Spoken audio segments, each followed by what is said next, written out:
ப்ரோலிட்டேரியன் media நேயர்களுக்கு வணக்கம். இந்த வீடியோவில் நாம் இன்றைக்கி முக்கியமான ஒரு அரசியல் நிகழ்வை பற்றி தாங்க பேச போகிறோம். அந்த நிகழ்வு என்ன, யாரை பற்றி அப்படின்னு பார்த்தீங்க அப்படின்னா, தலைவர் திருமாவளவன் இருக்கார் பார்த்தீங்களா, அவரை பற்றி தான் இந்த வீடியோவில் பார்க்க போகிறோம். இன்றைக்கி திமுக மற்றும் விசிக இடையே கூட்டணி ஒப்பந்தம் கையெழுத்தாகி இருக்குங்க.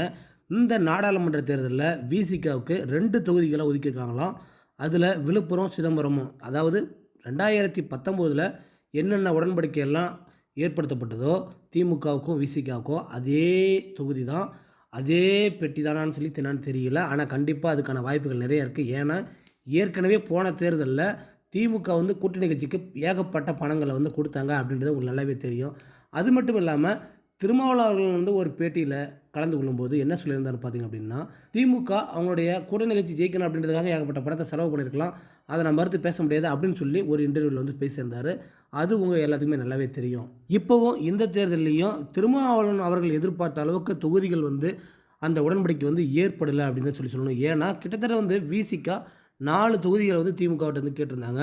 4லேருந்து திரும்பி 3 வந்தாங்க. அந்த 3ல் 2 தனி தொகுதி வேணும், அது மட்டும் இல்லாமல் பொது தொகுதி 1 வேணும் அப்படின்னு சொல்லி சமீபத்தில் அவங்களோட கட்சியில் சேர்ந்திருந்த பிரபல மாஃபியா கும்பல் லாட்ரி மார்ட்டின் அவருடைய மருமகனுக்கு ஒரு சீட்டு வாங்கி கொடுக்கணும் அப்படின்ற முனைப்பில் திருமாவளவன் அவர்கள் எவ்வளோ செயல்பட்டார். ஆனால் திருமாவோட எண்ணம் எல்லாம் பொய்த்து போகிற அளவுக்கு தான் திமுக ஒரு முடிவு பண்ணியிருப்பாங்க போல்.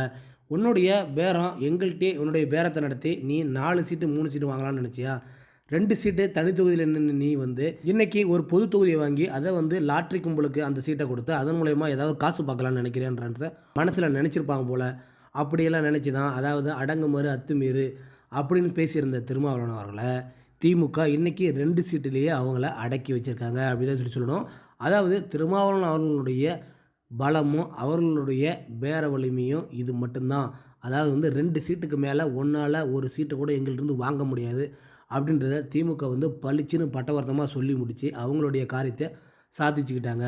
மேலும் தென் மாநிலங்களில் இருக்கிற அனைத்து மாநிலங்களும் விசிகாவானது போட்டியிட தயாராக இருக்குது, அதுக்கான பேரமும் பேசப்பட்டுட்டு தான் வருது அப்படின்ற ஒரு தகவலையும் அவர் அவருடைய அந்த செய்தியாளர் சந்திப்பில் சொல்லியிருக்காரு. இதை கேட்டுட்டு பலரும் திருமாவளவன் அவர்கள் எக்கச்சக்கமாக கல்வி ஊற்றுறாங்க அப்படின்னு சொல்லணுங்க. ஏன்னு கேட்டால் உள்ளூர்லேயே உன்னால் 2 சீட்டை தாண்டி போட முடியல, இதுக்கப்புறம் நீ வெளியூரில் போய் என்னத்தையா நீ சாதிக்க போகிற அப்படின்ற வகையில் பல கேள்விகளை பலவாறு கேட்டுட்டு தான் வராங்க.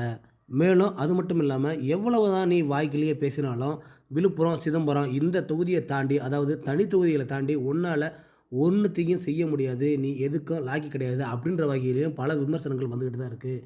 ஏன் இதை சொல்கிறாங்க அப்படின்னு பார்த்தோம் அப்படின்னா, எப்போவுமே திருமாவளவன் அவர்கள் சிதம்பரம் தொகுதியை தவிர மேலே அதை தாண்டி எங்கேயும் தெற்கு பக்கம் போனதே கிடையாது. இதற்கான ஒரு காரணமும் அவருடைய சாதிய ஓட்டுகளும் சொல்லப்படுது. இதை தாண்டி வெளியில் போனால் நம்மளுடைய சொந்த சாதி மக்களே நம்மளுடைய பலம் அங்கே ரொம்ப குறைஞ்சி இருக்கிறதால, அதாவது நம்ம சாதி மக்கள் ரொம்ப கம்மியாக இருக்க காரணத்தால் நம்மளை கண்டிப்பாக தோக்கடிச்சிடுவாங்க அப்படின்ற பயம் தான் இருக்குது. இவர் போய் தென்னகத்தில் நின்னால் அங்கே நிற்கிற அதிமுக அல்லது பிற கட்சி வேட்பாளர்கள் அதே தனித்தொகையில் நின்னா கூட இவர் படுதோல்வி அடைகிறதுக்கான வாய்ப்பு நிறைய இருக்குது. அதனால் சிதம்பரத்தில் நிற்கிறது தான் நம்மளுக்கு நம்ம சாதி ஓட்டுகளுடைய வலிமையை மேலும் மேலும் அதிகப்படுத்தும் அப்படின்னு சொல்லி இவர் அதி தீவிரமாக நம்புகிறாரு. ஆனால் பல மேடைகளில் வெளியில் பேசும்போது சாதிய ஒழிப்பையும் பேசுவார் அப்படின்றது உங்களுக்கும் நல்லாவே தெரியும். இப்படி சாதிய ஒழிப்பை பேசுகிற உங்களால் தனித்தொகுதியை தாண்டி வெளியில் வர முடியலையா அப்படின்ற விமர்சனமும் திரும்ப மேலே ஏகப்பட்ட தடவை பல பேர் வச்சுருக்காங்க. ஏன்னு சொன்னால் திமுக கூட இதை முன்னாள் தேர்தல்களில் பல தடவை வச்சுருக்கு. அதை விசிகாவினுடைய பலர் வெளிப்படுத்தி இருக்காங்க.